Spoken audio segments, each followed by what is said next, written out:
دا ورو سوال کړی دی چې بس خلک دا حدیث بیانوي چې څوک د جمعې په ورځ نوکونه کټ کي نو الله د ده بدن له شفا ورکوي او د ده نه بیماریانې ختموي. دا روایت څنګه دی؟ الجواب، ما دا مسله مخکې ذکر کړی او تفصیلا ما نه چا تپوس کړی او داسې مې ذهن کې دي چې د جمعې په ورځ دا نوکونه کټ کول څنګه دي.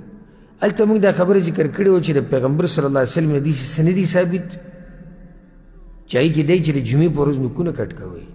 ها خو د بعضو سلفو نه ثابت دي چې هغوی به د جمعې په ورځ نوکونه کټ کول. ولې؟ ځکه چې د صفایي ورځ ده.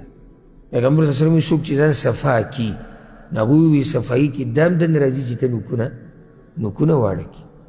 نو که څوک په دغه ترتیب باندې جمعې ورځې ته پرېږدي دا خپل نوکونه هېڅ خبره نه.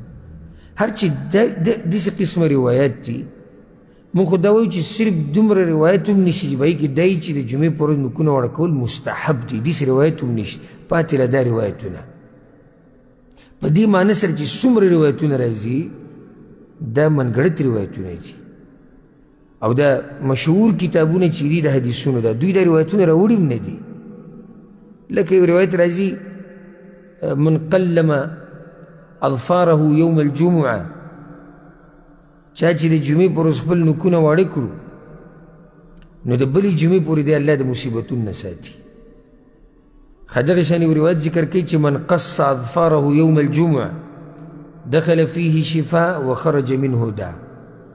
جمعې پورې چې چا نوکونه واړه کړو الله به بدن له شفا ورکړي او ګناهونه او بیماریانې به ترې ختمې کړي. دا ټول منکر او موضوع منګړت روایت دی.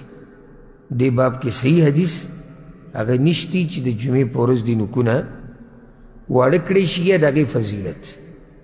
په کوڅو کې جمعې په ورځ واړه کوي لکه سلفو بعضو دا طریقه وه او جمعه دې دپاره کوي نو هېڅ خبره نه دی. یو سړی و چې هفتې په اخره کې به زه نوکونه م واړه کړم او صفایي به وکړم نو په دې کې څه حرج نشتی. والله اعلم.